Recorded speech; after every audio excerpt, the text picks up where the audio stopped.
All right, James, we just had the prolific Miles Beckler hmm on today. What did you think? Big picture And guy, huh? it, yeah, I actually went a different direction than I thought it would. I've talked to him a couple of times on various podcasts, and we talked hmm more. I guess we could say strategy within selling niche type stuff. This was kind of a move out and kind of went a little deeper. I haven't heard Miles talk about any of this stuff on other podcasts or his YouTube, anything like that. So if you have listened to his previous stuff, this is not going to be a repeat of what you may have heard before. This is completely different. I mean, we dive into a lot of his stuff in real estate, hmm kind of the way he cash flows his businesses, why he doesn't sell any of his businesses. Obviously, Jacky got a little Yeah, nervous dude, during that, you should have seen me. My fists were like this. I was like, no. and but then we It, dive into a bunch of different stuff too with around his real estate, Airbnb, and yeah, it was awesome, man. It was definitely a different talk if people are, I guess, familiar with Miles's work. yeah, I'm surprised he's like a diamond hands guy for all assets. That's incredible. But yeah, the more you Yeah, know, the more you know. the opposite to you. But make sure you check out the link in the Yeah. description, guys. It's the advised community. It gives you a discount code. Plus, you skip the application process, so you get straight in using that link in the description. Obviously, if you're not familiar, the advised community, we're in there. A bunch of operators, website owners, business owners, all in the digital space are in there. And it's awesome. Maybe currently there's accountability, posting your goals each week.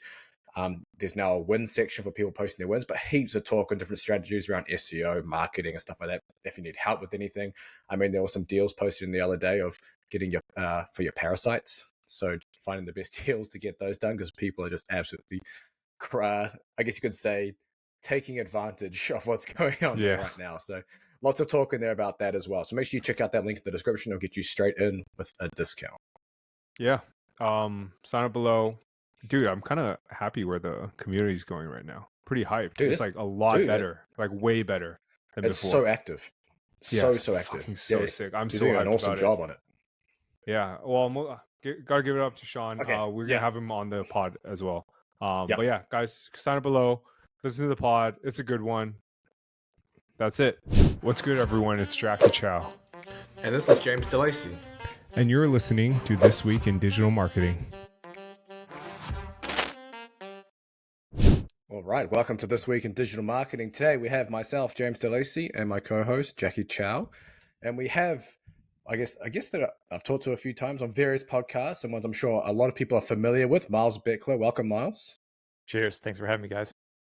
No, thanks for coming on. So I think most people should have come across YouTube. YouTube's pretty big now. You're pretty big in the digital marketing space. You talk a lot about, I guess we could pigeonhole you into more offer-based selling, your own products and affiliate marketing along those lines. You know, maybe dive into a bit of your background, Miles, for people who don't know you and what you're up to now. Sure. Yep. So I made my first dollar online as an affiliate in 2003. Essentially, I was spamming MySpace, right? I learned how to direct link people from MySpace through an affiliate link, and I would earn income if they purchased. That came crashing down to zero because obviously I was against their terms of service. And once they realized, they banned all my links, and I wasn't growing an email list. Okay, so if I was to describe myself, I'm an audience builder and I'm an email list builder, because that email list and not having one and watching my income go to zero and being able to do literally nothing about it, that was a crushing experience. So 2009, my wife and I started a brand in the meditation and spirituality space. We're still growing that today. It's made probably about $5 million. 2016, I started teaching everything I know that I learned from those early failures, from those 7 years between those early failures and getting it right.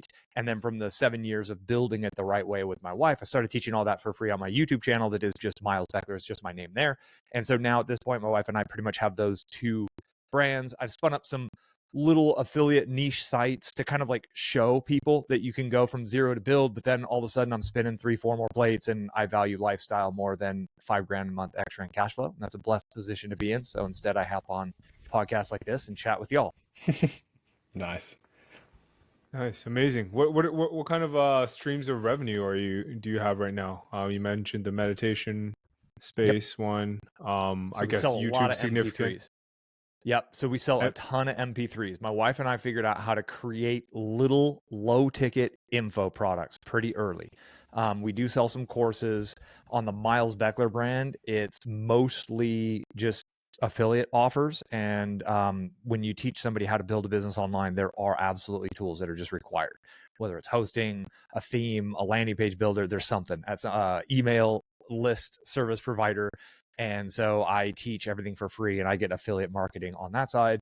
And then I've started selling some low ticket products under the Miles Beckler brand. I've got some templates, and that's, what I'm often doing with Miles Beckler brand is like pushing myself to be doing the things I think my students need to be doing so I can be a more effective teacher versus just like, oh yeah, my wife's brand that's huge that we've been crushing it for like 14 years on, just go do this. If there's a disconnect for people, but when I'm, starting over, new offer, new Facebook ad, new account, new shopping cart, people seem to be more interested, I guess I would say.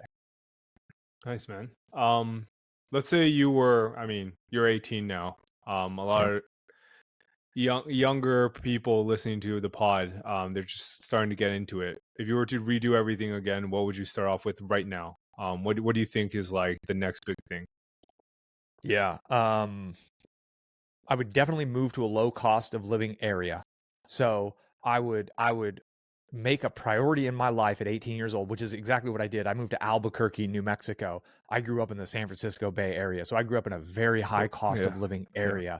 And I accepted a college purposefully in a very low cost of living area. My rent, utilities, and everything after college was $285 a month. And when you're nuts that you have to, when your hurdle rate is like $500 a month and you're there, like that's the easiest thing people can do to set themselves up for success. It's challenging, it's stressful, it's difficult.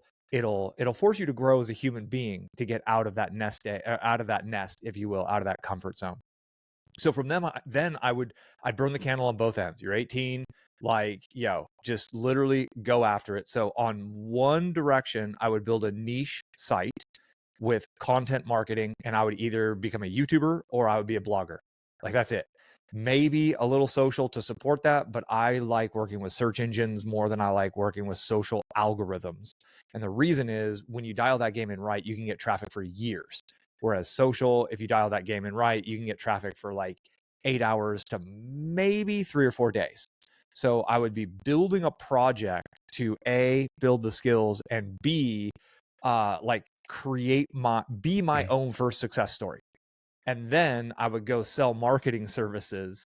The day I knew more than a local business, I would start selling marketing services immediately, which would probably be the basics of WordPress, because that's what you learn when you build a blog, right? Or if I went the video route, I would find like a car dealership in my local town that wants to start doing like video marketing for cars, and I'd be their video guy. So I would do the same work for them, and for me, I'd be building my own thing as my kind of testimonial case study, and then I would go land clients, and I would try to bring on clients at $1,500, $2,000 a month. And again, if you're in a place where you're in an ultra low cost of living area, you don't know anybody, so nobody's asking you to go out Thursday night, Friday night, Saturday night. You ain't spending no money at all. All you're doing is grinding and working. The turnaround time for building something and building yourself into a successful entrepreneur is actually quite short. I'm not saying that's easy. I want everybody to know, like, I just covered it. It's a simple plan. It's a difficult plan, but it comes back to how bad do you want it? I hated being broke. I grew up poor. My parents didn't buy a house in the Bay Area until I was like 23. I watched all the other families get wealthy through real estate in the Bay Area. My parents raised me with love. It was they're still together, so I'm blessed in certain ways, but financially was not one of the ways. And I was just hungry. And I turned that hunger into fire, and I went to Albuquerque. And not only was I doing those two things, I was also flipping houses on the side, because I was like, real estate has to happen. So, and I think it's worthy of honoring how much effort and energy and how like obsessive I was in those days, and the fact that I've been disciplined since 05, 03, right? Like I've been disciplined at this game for 20 years. That's why I'm a millionaire today. Yeah, I love that. Especially the part about services, because I think people, especially on Twitter, I see you're on Twitter, but you're not like full-blown one-side Twitter type of guy. But especially on Twitter, people get too caught up in like sexy businesses. But I think if you're just starting out, service is the way to go. Like I love that you mentioned, as soon as you know more than the local business, you go out and provide a service. That's like which is day 3. Yeah, day 3, and I think that's the quickest way to 10K a month. I think. Yeah. By far. 100%. It's too easy. And to touch on moving to a low cost of living area, have you ever considered doing like somewhere in Southeast Asia? A lot of people in the US, digital nomad people are doing that nowadays. How do you feel about that? Do you think that's Yeah, we did 5 years as digital nomads. So we were living in Albuquerque. I met my wife at real estate school in Albuquerque.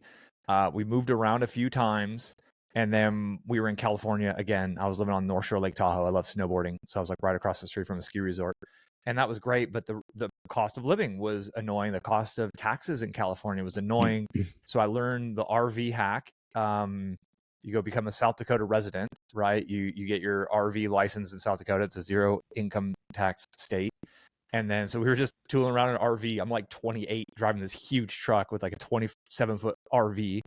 And we were wintering at an RV park in Arizona, in Apache Junction, where there's RV parks everywhere. So there's a bunch of 80-year-olds around us. And we were like, this kind of sucks. Had some frequent flyer miles, flew down to Costa Rica for 3 months for free. And it was like, oh my Lord, like this is incredible. And it was before Airbnb got like blown up. So you could still get a really good place for $60, $70 a night if you negotiate a monthly rate. You can still do those deals, but they're usually found locally. We came back from that because you can only do like 3 months on a visa. So we went for 3 months, came back. I sold everything in 7 days. I sold a truck, I sold a trailer, mountain bikes, everything. Got fire sale. Lost my ass on the truck, didn't care. We moved to Mexico from there, Sayulita, Mexico, and then we spent 5 years without homes. And Thailand, Bali, Indonesia, Barcelona, the Gran Canaries. Went to New Zealand a few times, Australia a few times. I was like, damn, these places are expensive. Get me out of here. Where's the cheap little islands at? But Mexico, you can live.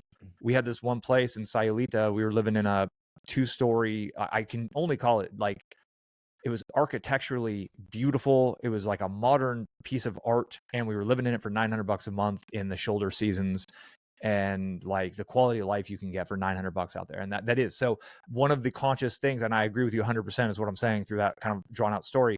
It doesn't have to suck, right? You don't have to go to like Tupelo, Mississippi, or, and I'm not trying to hate on anybody who's from Tupelo, Mississippi, but like you don't have to go to somewhere that sucks per se, in order to pull it off. But one of the things I noticed, and it's worthy of mentioning, because like, again, that sexy lifestyle, how many Instagrammers are making the digital nomad thing look better than it is? I was on the nomad circuit. I went to a lot of events as a speaker, and that's so like my whole life was a tax deduction. Every flight, everywhere we went was a tax deduction, because I was speaking at another event, I was working in another event. So I went down to Shramco's event in Australia. That kind of got me to that part of the world. Had clients in New Zealand, et cetera, et cetera. So strategically playing the tax game through this lifestyle. But most of the other nomads around, they were always partying. They were always out. They were always taking these fancy pictures. They were making their lifestyle look great, and they were broke, and they were struggling. And they're like, Miles, how are you guys doing it? And I was like, yo, we work all day, every day, like it's our job. Like my future depends on it, because I wanted to buy houses. I wanted to buy houses. I have multiple millions of dollars worth of real estate. I have dozens of acres of real estate that I enjoy, and I've always just kind of had this plan for that. So we pushed pretty hard. Part-time life in that, you're spending 20 hours a week figuring out where you're going next, because Indonesia, you can only get a 30-day visa. So you're there for 30 days, you figure out where you're going to live for 30 days, you got to get out again, or you got to extend your visa. Like there's all these little nomad-y things that are going to take 20, 30 hours a week type thing that you're spending on Airbnb and looking at Skyscanner for flights. And then, but it was worth it. And so through that phase, I paid off $50,000 in student loan debt, because we were living in a peso world, earning dollars, and like you have more left over at the end of every month. And then once my student loan debt was paid off, we just built up some accounts to start in the real estate game. And now we've got a couple of properties. So I kind of nomad between my own 2 properties, where I have like all my ergonomics, and because being a nomad is not very ergonomically friendly, but it is fun. I'm sure Jacky can relate. He's all over the damn world. Every week we do a podcast, he's in a new country. Oh, yeah. And you're obviously carrying a fair mic with you as well. How heavy do you travel? Pretty heavy. We're not backpackers. So, okay. And we're not like, yeah, we definitely live it up. We're not saving. Yep. Like we're doing hotels everywhere because I like to have gyms in my hotels, Yep. and so on and so forth. Where are you at right now? Yeah, I am in San Sebastian in Spain, the Sweet. culinary capital of Europe. It's intense here. It's really intense. Spanish people are great. The Spanish culture is great. Like I love great. it. It's amazing. Yeah. Well, 5 years is a long time. I don't think I personally can do it. I'm like nearly 2 years right now. I can't do it anymore, man. It's tough. What made you come back home? Because I guess you're in the U.S. right now, right? Yep. Yep. Up in the Northern Rockies. Yeah. What made you come back? Pine trees. Kind of just. Sorry. Pine trees. Like literally, I missed living in a forest, and I would say after year 3 we felt trapped because we didn't know where we wanted to be. We knew we didn't want to keep living in these vacation spots because everybody around you is drinking margaritas for lunch. And I know that there's a segment of people who think that that's great and that would be fun, and maybe for like a week, maybe it could be fun, but like it ain't a lifestyle. And you see what it does to some people. And I'm really intent on living a very healthy life filled with longevity. And I wanted to work with the land. I wanted to grow food. I've always wanted to have a little orchard. So I got 20 acres up here. I got a snowboard hill on my property. And we just kind of wanted to get into the real estate game. So we kind of flew in, bought a vehicle. I built it into an overlanding vehicle, which is essentially like, it was a Jeep that was kind of like turned into an RV, but didn't really have a bathroom in it. And we just roamed around for months looking for like an area that kind of spoke to us. Like I said, I lived on the North Shore of Tahoe for a while. Tahoe's amazing, but it's yet another blown up weekend warrior, Bay Area tourist trap.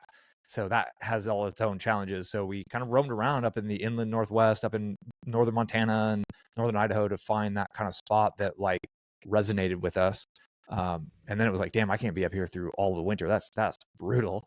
So I found a spot in the Southwest that I also like. And so just kind of like, we can consciously turn up our lifestyle, right? And lifestyle creep is one of those things that it can be dangerous for people. Because you're making $5,000 a month, you're like, damn, this is good. All right, time for me to like, get the new iPhone, maybe grab a new car. Cool, now I'm making $10,000 a month. Well, it's time for me to I should probably get a watch to show off how good I am at what I do. And these status symbols that we can collect to attempt to reflect how well we're doing can like just force us to keep having to work and turning up the treadmill. So I focus a lot on cash flow. My properties, when I'm not there, I build them out so I can rent them out when I'm not there. So they can actually pay for themselves for the entire year, whether I'm there or not. And it's just really strategically playing the game of life consciously to set my future self up for being happier, healthier, less time required to work, et cetera, et cetera. I love that philosophy too, because I know you've talked about it before about creating cash flowing assets to almost just to pay for different things in your life. And yeah, I think people like they want to build these businesses online, etc. Maybe get them to a high valuation or whatever it is, but that cash flowing part is so good to think about. Just thinking about how you can increase that number coming in, so you can pay for whatever it is. For example, your rental assets actually pay for themselves anyway, so it's not an expense, and the things you're building don't become expenses because they pay for themselves. Plus, add an extra bit in the pocket as well. Do you have any advice for anyone who's building their own online business, how they can start to create more cash flowing assets without burning more of their time away from maybe their main projects?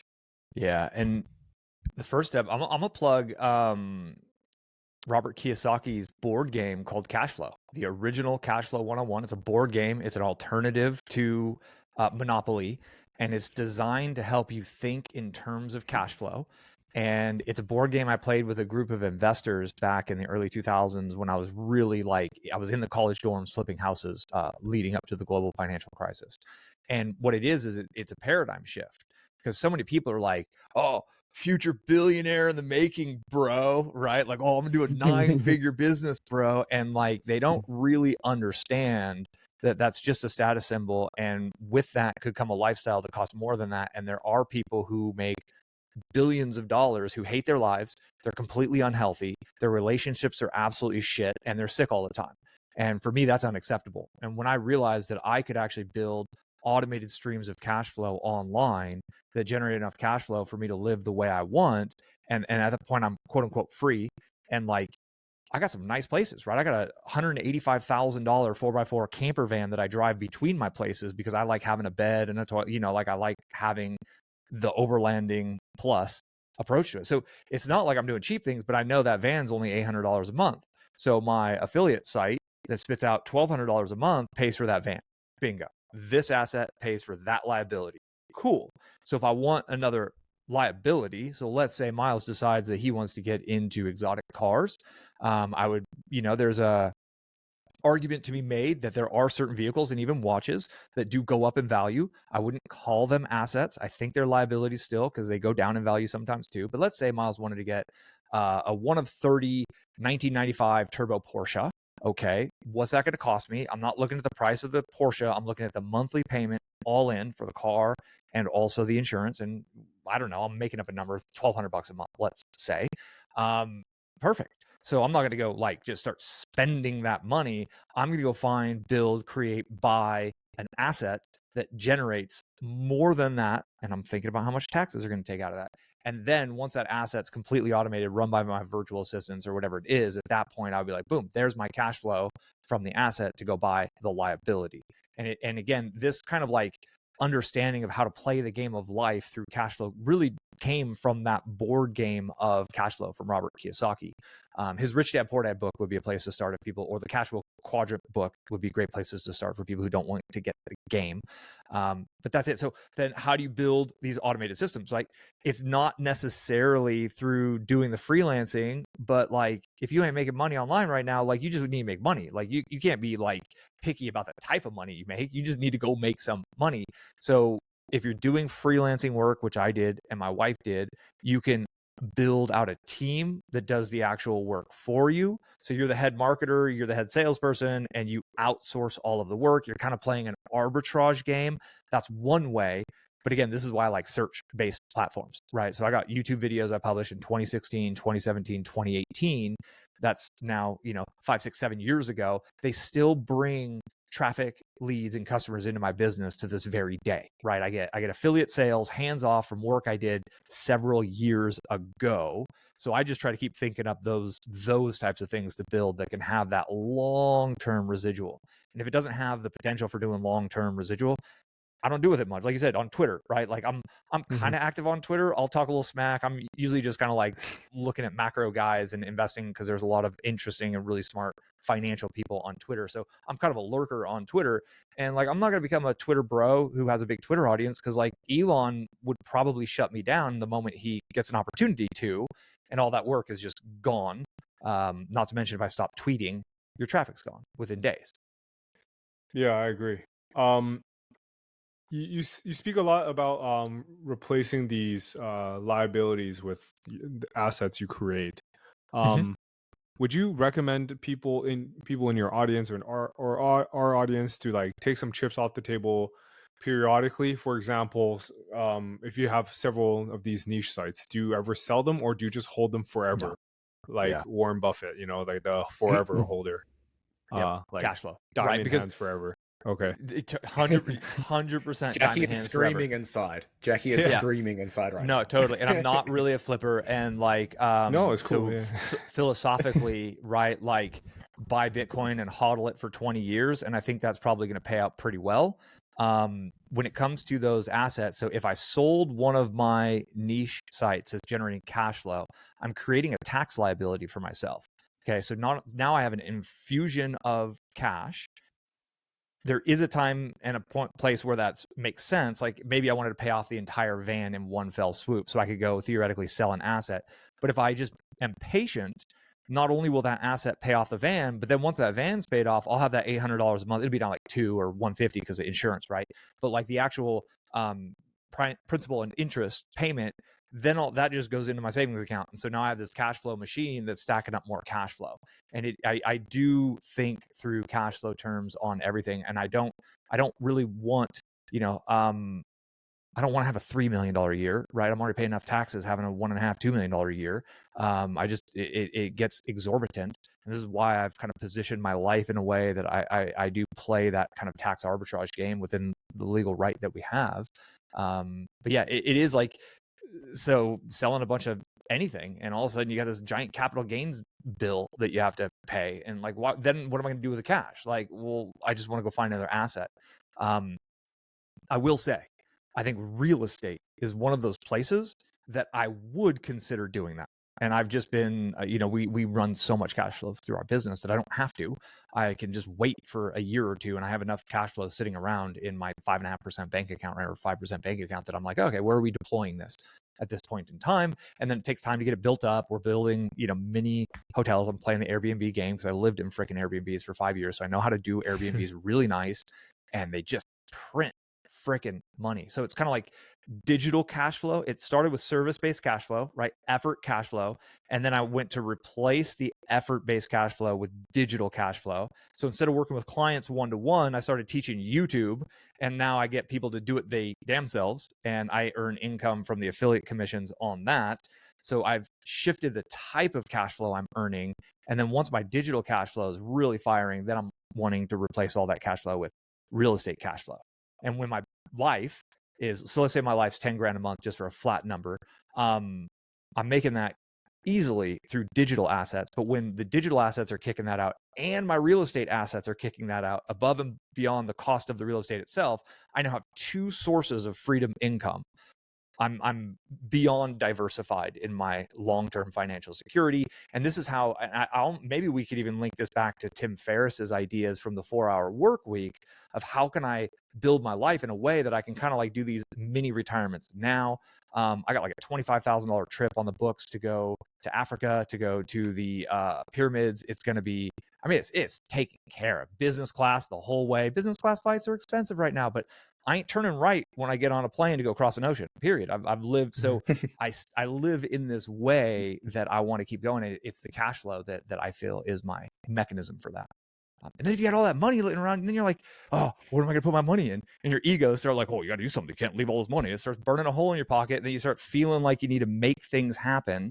And if you're not a skilled investor, which is that's a very difficult thing to do, right? Like, look at what crypto's done over the last, or Bitcoin. It's just, you got to have some guts of steel to be able to hold on to it. When you have $150,000 a month cash flow coming in from your digital assets, you can hodl through everything and be like, yep, this is a 10-year plan. Like 7-figure biddies is, I can have my philosophy and I can stick to my plan. But if I get to a point where I need that money, then you're selling your assets when they're down. Then you're incurring losses. Like it can be slippery. Yeah, I agree. I think when you first get into a site, I think you should have the long-term view, similar to you and James, to hold forever. But I think my counter argument to that is like you have a lot of risk, right? These sites are priced at like a yield that's crazy. Like, multiples got crazy. Yes. I think it's pricing in like 30-40%. Like right now it's like 20 to 30% yield a year, which is considered a pretty high risk asset. Aren't you worried you're gonna get clapped by like a Google algorithm one day? Or are you building these businesses to be more resilient to like one platform's algorithm? So at this point, most of my effort goes into 2 personal brands. My wife has a personal brand and I've got a personal brand, and we ain't going to sell them. I'm going to be Miles Beckler forever. I'm writing books now. So I'm going to be generating cash flow off of the Miles Beckler brand for 30 years from now. So that's my longevity of it. Like I've built something and committed to something I won't and can't sell.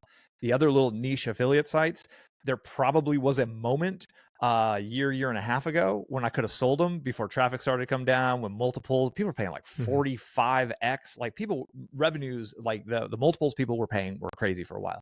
There is a very good argument to be made that I should have done it then, but instead I've completely ignored it. I've done nothing, and I've earned tens of thousands of dollars in the last year or two of cash flow that I've been able to completely ignore. So now, linking what you're kind of talking about, Jacky, because I totally agree with you, especially when you're in a niche that you just kind of like, I'm going to go into the pickleball niche because pickleball's hot. And like, I don't give a damn about pickleball, but like pickleball's hot. So I'm gonna go build a pickleball site. Yo, you better have an exit strategy plan as you're building that thing out. And the service you could be offering the world, to bring it back to services, you could be creating wonderful little starter sites that have traffic already. And I've promoted some pre-made sites, right? Motion Invest is one of them. Human Proof Designs, they kind of make these pre-made sites that you can sell. So like, I know people who sell affiliate sites as a service, and how do you get good enough to, well, you got to do it over and over and over, and you build a little portfolio yourself. But then that brings up the question, is it better / faster / easier to create freedom cash flow by going wide and building 7 niche sites at once, or is it through going deep by going real, like creating one list, one brand, one audience, one content thing? And there is an argument to be made for both of them. I have found that focus is probably the commodity that people have the least of, and distraction is so prevalent in what we do that a lot of people are jumping around from method to method to method, from niche to niche to niche, and they're not hearing what Napoleon Hill tried to talk about in the 1920s about the importance of like discipline over long periods of time to truly create like outsized returns. And they never get to that. They always stop 3 feet from gold, right? And they're like, oh man, this is just taking too long, because they've only worked on it for 9 months, and they somehow think that in 9 months they should be successful. But I think a new brand, a new site is a 3 to 5 year plan minimum. Got it. I think if you shouldn't go out and build a business that you're going to exit so quickly. But then again, if you're into crypto, if you're into like equities, I'm guessing you are, and also real estate, you should have an exit plan, right? Because especially with equities, some of them don't pay out dividends. Like, do you just hold forever and just take out loans on those, or like what's my equities are dividends? All of my equities are dividends right now. I moved everything into it's in a Vanguard. They're managed. Okay. I forget the actual one of it. So it's a little higher price, and it's got a guy who's deciding what's in that fund and what's out. And I pay a little bit higher expense ratio, which is the antithesis to Vanguard in general. But that's all of my equities, right? And I only put in equities because I'm getting a tax break on it. So when you run an S corporation, I'm paying myself as an employee because I'm employer and employee. And so I can actually deduct up to, it's like 18 or 20 grand for my wife and I both every year. I could put it into the stock market. But the way I look at it is that money's in jail, right? All of that is in jail. I can't do nothing with that until I'm 59 and a half, and I'm in my early 40s. So that's a long time. I don't trust it. I don't like it. I'm not really a crypto person. I'm a Bitcoin person. I think that the concept of sound money and how that fixes some of the global problems. When you live in Indonesia, right? Like, have you been to Bali, Jacky? Yeah, I have. So like Indonesian rupiah. Oh, dude, Denpasar is nuts. People make this place sound like it's like peaceful heaven, and you land in Denpasar, and it's the dirtiest, most polluted, most chaotic place I've ever been. And their currency, the Indonesian rupiah, when I was there, 100,000 rupiah was equivalent to $7.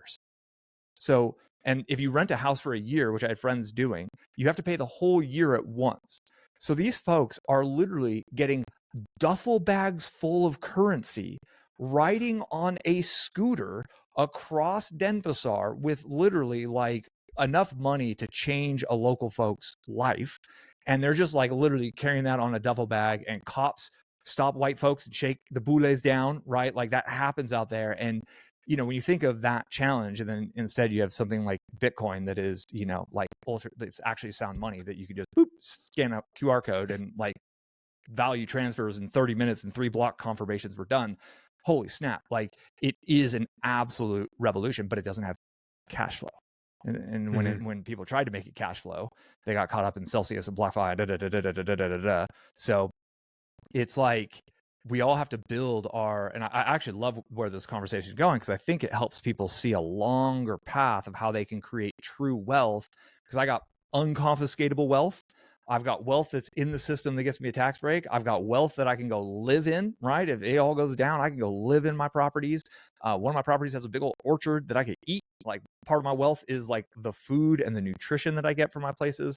And it's fun to be in a position to think differently. And all of that is enabled because I'm not in the rat race on that hamster wheel, in the rat race on that. It starts with building some sort of like skill. For me, it started with SEO, keyword research, driving organic traffic from Google. And now it's that plus YouTube plus advertising and list building and all of those things. And they all kind of like blend together. And what's fun, if you ever snowboarded or surfed, like, so phase 1 is like, I'm really going to try to not fall. Phase 2 is like competence, like, oh shit, this is working. Sorry for the S-bombs. If somebody has to bleep them out, thank you, editor person. Cool. So phase 2 is like competence, right? So phase 1 is fall. Most people don't get up enough to gain to competence, but those who do keep at it, they get to competence.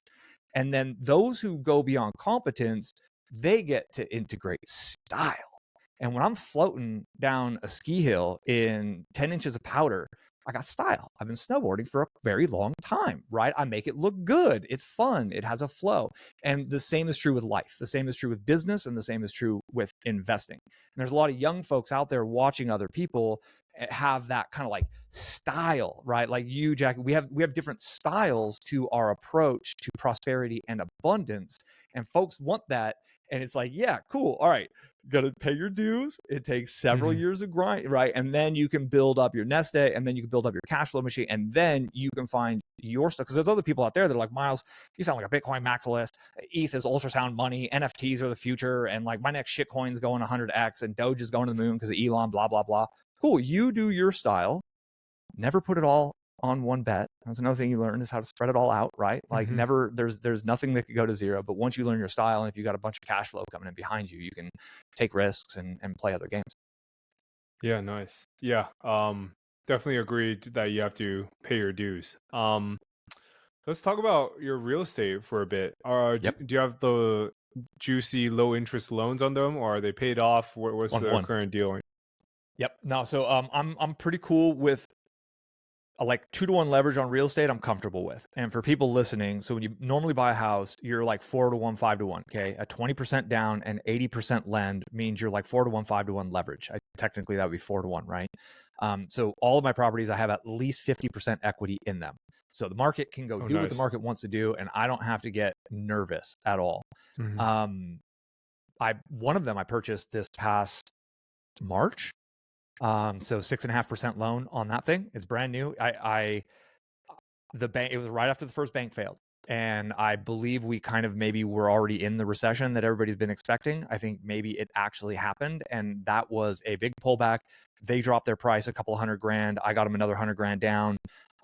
It was a 7-figure property on that with multiple units on it. And so I bought a multi-unit property, and I'm going to live in the main unit for half the year. And the littler unit will be rented out the full year. And then the half of the year I'm not there, the little unit will be, or the big unit will be rented out as well. For that game to work for me, it's all about operator. So I'm not managing it myself. I'm using a professional manager. We are decking this thing out. It's a game that requires cash to play, but once it's built out with like, Pottery Barn, like nice quality stuff, man, it's going to be really nice stuff. It's going to be expensive. We're doing a fair amount of work in the properties to take them to the upper end of the spectrum. I mean, my mortgage on that property is PITI, which is principal, interest, taxes, and insurance, is right around $5,000. Again, 50% equity on a 7-figure property, so it's not that huge. And then I think I should be able to get about $110,000, $120,000 net per year out of it from the cash flow. My Airbnb manager is going to take 20%. Airbnb themselves takes 10%. CapEx, which is capital expenditure, which means, eventually I'm gonna have to replace a water heater and a roof and other things. Not to mention that I'm putting probably $60,000 into them to get them ready on top of the, $700,000 down payment I put onto it type of thing. And a lot of that money, a lot of that money was sitting in Bitcoin. So when I sold my last Airbnb that we got out of when things started to really run up in 2020, I was like, yo, everybody's going nuts. Sell on the way up, buy on the way down is kind of my basic flow. I can't time the top or the bottom.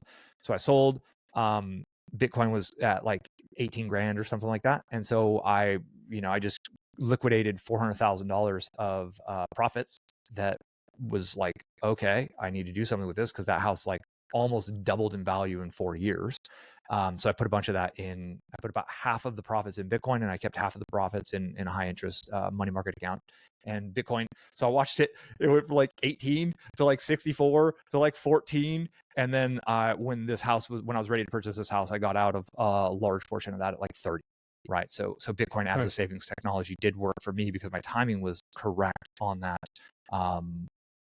So I do sell assets from time to time, and I luckily have a lot of losses from years beforehand, and trying to buy shit coins that went to zero. And I have been carrying forward some losses in that world. So again, I'm very conscious of my tax realization. And if people don't like paying taxes, one other thing that's worth noting is real estate. That's how President Trump paid like nothing or $750 a year in taxes. It's through the mechanism is depreciation through real estate. You can really start to leverage that depreciation for other tax benefits. So it's a very tax protected way to invest. Yeah, there's like a whole community on Twitter about this. I think I don't remember the term. Was it like cost seg or something like that? I don't know, but yeah. I So think, and accelerated depreciation is the other idea. But yeah. So you can like, in theory, the cabinets in my new rental are going to need to be replaced at some point. So there's been a law that allows me to pull that depreciation forward, and I'm going to take those losses now. I know I'll have to replace them in the future, but I'll take the losses now. And so you get a new property, you go suck all of this capital depreciation out of it, you accelerate the depreciation. At this level, I know what I'm talking about, but I have paid CPAs who help me execute these kinds of things because I don't really know that much. Yeah, but you don't want to mess up here. Not at all. You don't want to mess up with those people, with the folks, with the parasites in DC. You got to play their game right, pay your taxes, get a pro who can keep you going in the right direction. Yeah. How do you like the Airbnb game? I'm in it myself. It's a nightmare though, dealing with people, even with like the property manager, it's a nightmare. And they take so much. Like your guy takes your folks take 20%. That's insanity. But I guess it makes sense. But it's just like a lot of work. Good enough. Yeah. I love it and I hate it. So I hate it because I've watched it destroy communities. Sayulita, Mexico was an amazing place to be a nomad for a long time until the Airbnbs blew it up. Towns like Crested Butte, Colorado, just amazing towns. There's so many little mountain towns and so many great little places that locals can't afford to be in them anymore. And when you hear about the challenges for the younger folks right now who are trying to buy a house, and they're like, damn, dude, like, the average payment on a house, there's so many charts going around on FinTwit right now about how unaffordable housing is as of this recording. It's more unaffordable than ever before. And one of the reasons is because you have indie investors like you and I who are competing with families who want to buy homes to raise kids in. And you also have, mega Wall Street corporations like BlackRock who are buying entire subdivisions as, they're made to rent subdivisions.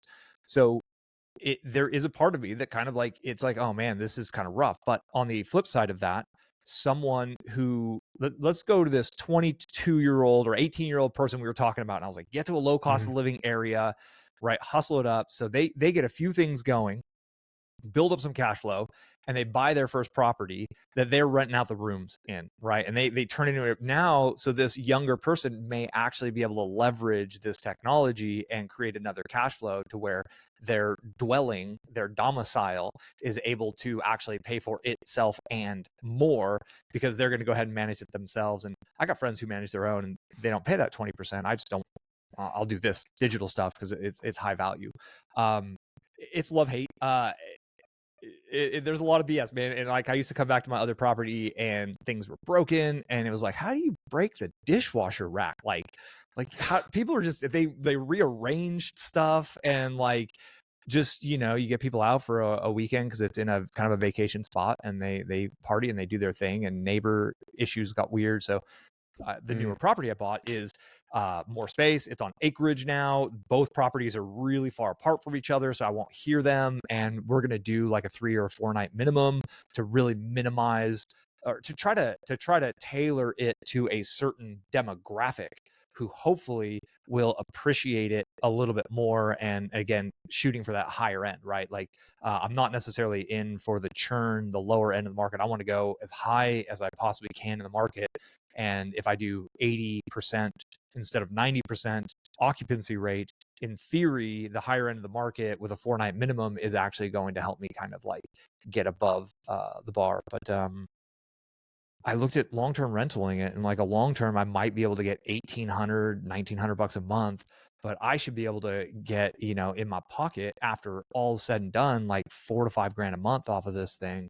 That's just for like the little house. Like it's, so the numbers I like, but what it does to communities is there is a part of me that's kind of like all those old nomad spots have been turned out by indie entrepreneurs. And like, I don't blame them, but it's just the way the world has gone.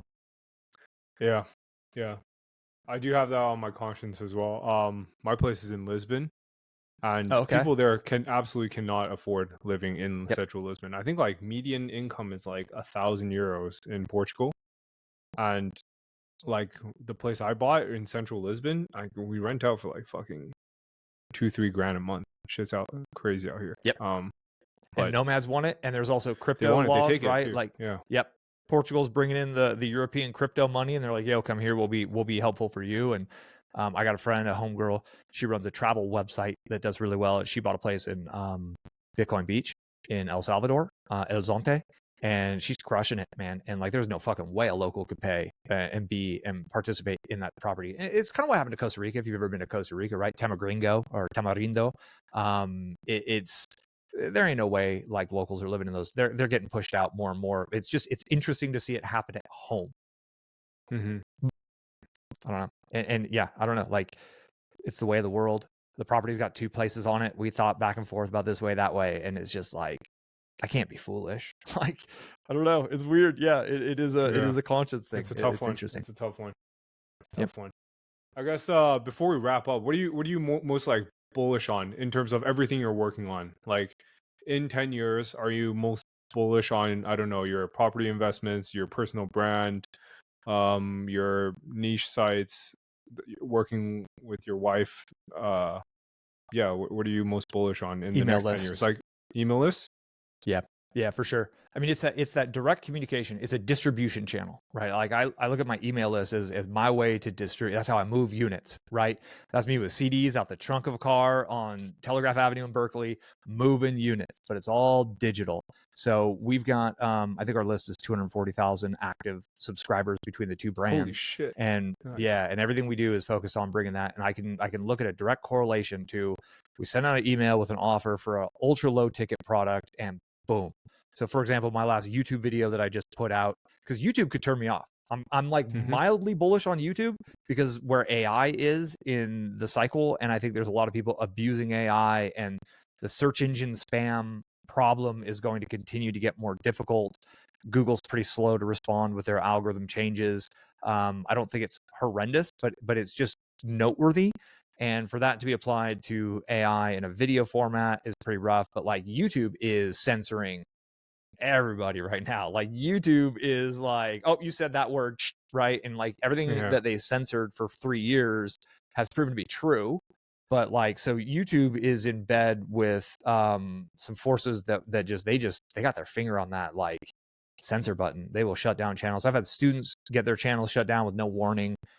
Dude had a carving. He's a Spanish student. He teaches carving, and they shut down his channel with like 40,000 subscribers on it. I think he used music he didn't have rights to, which is beyond their, but still, like, a warning. Like, my man, he's, like, English is his second language, and he's trying to teach people how to carve and trying to make a little extra side money out of it. The only place we actually own our relationship with our audience is our email list, right? And so customer email list is number one. That's why I do a lot of like ultra low ticket products. I just want to make sales. I want to build that customer list because the lifetime value is true. And when I sell somebody, 5 sales funnel templates for $5, and then they go through them, they're like, holy shit, like, this is actually good. Like, I thought this was gonna be a scam, right? Like, this is like $5. Like, it actually works. They're more receptive to buying my other things over time. I did a high-end mastermind in Bali and also in Phuket that was like $3,000 to $5,000 per person. We went out on a yacht for a day, and like, who buys that? It's my customers. So, and where do I actually kind of manage that communication with my customers? It's on my customer list, and where are they before they buy? It's usually on my leads list, on my list they opt in for the lead magnet. And once I have that built, if things go wrong, I'm taking backups every week of it. So if things go wrong, if Active Campaign somehow decides they don't want me communicating with my people, I can go literally plug it into ConvertKit or Aweber, or I could self-host. I could run my own script. So no one can cancel that. Therefore, it's the thing I'm most bullish on. Yeah, I think email is in a pretty resilient spot right now. And how big is your personal list? It's 200 plus K. That's crazy. No, so the Miles Beckler brand is about 40K, and all the rest is Wifey's brand. And so, and it's not the niche, it's the fact that we've been working on her brand since 2009, and we've been working, so that's 14 years as of this recording. And like, do anything for 14 years straight, like literally, like it's your job, 40 hours a week plus. Do anything, surfing for that many years, like snowboarding, like internet entrepreneurship, you're going to get really, really good at it. We've had over 850,000 people subscribe and turn and unsubscribe. So we then download all the unsubscribes, and we now retarget them on all of the different platforms. So when they're on, anywhere they go, they still see us. They were like, can't get rid of you. In my inbox doesn't really fit right now. So cool. I'll just keep popping up everywhere, let you know when our new products come out. And that's how we craft a new $17 offer, and we'll have a couple of $10,000 days back to back. It's because once that $17 offer is crafted with good copy, we send an email and just sales volume, right? Love it, man. Yeah, I'm also incredibly bullish on email right now. Just seeing what it could do. I made it my thing this year to grow it, and yeah, it's getting there, but a lot slower than I like it to be. But yeah, it was great chatting, Miles. Gotta be mindful of the time. Thanks so much for coming. Where can people find you? I'm the only Miles Beckler, so you can just search for Miles Beckler. My website's milesbeckler.com, or find me on YouTube. I'm pretty easy to find. If you want to chat and ask a question or whatever, I am on Twitter. I do respond on Twitter. But all of my best, most useful free content is on YouTube. And I mean, I got full on how to do affiliate marketing courses that some people would charge, a couple $100 for. It's all laid out for free on my YouTube channel. Yeah, I saw that one. I think you did like a really long one, how to get to 100K a year, right? That was Yep. That was a banger. And it was on one of my case study sites, and how to grow an affiliate site to 100 grand a year if you're not an expert in the niche. And that is kind of down that direction of, I'm going to churn these types of sites. And then all of a sudden I was just like, man, I'm working way too hard for how much money I'm making right now. Like, I don't need to, which is a very blessed position to be in. And I kind of scaled that one thing back. And funny enough, it was 3-4 years ago. Like, I mean, it's still spitting out cash flow, man. And I don't even update it. Nothing. Like, crazy. I do nothing to the site, and it still spits out cash flow each and every month. It's a great skill. Like, for everybody listening, just realize that from where you are to the cash flow that you want, skills are the thing that'll get you there. And once you build the skills, that you could just start a blog, you can just start a YouTube channel with your cell phone. Like, all my videos today are still recorded on my cell phone. There's no technology. I don't edit them. And once you build that skill, whether you A, learn how to cash flow that skill for yourself, or B, you learn how to just apply that skill to local businesses who need help, the cash flow can grow as your skills grow. And you're climbing a skill ladder is the way I like to think of it. I agree. Well, thank you so much for coming today, Miles. I really appreciate it. Yeah, good to meet you, Jacky. This is awesome. Fun first combo with you, James. Thanks for continuing to, stay on top of me. I know I'm tough to wrangle sometimes on these calls. It's been a month or two in the making, but I appreciate it. No, cheers for coming on, man. Always enjoy chatting with you and talking big picture.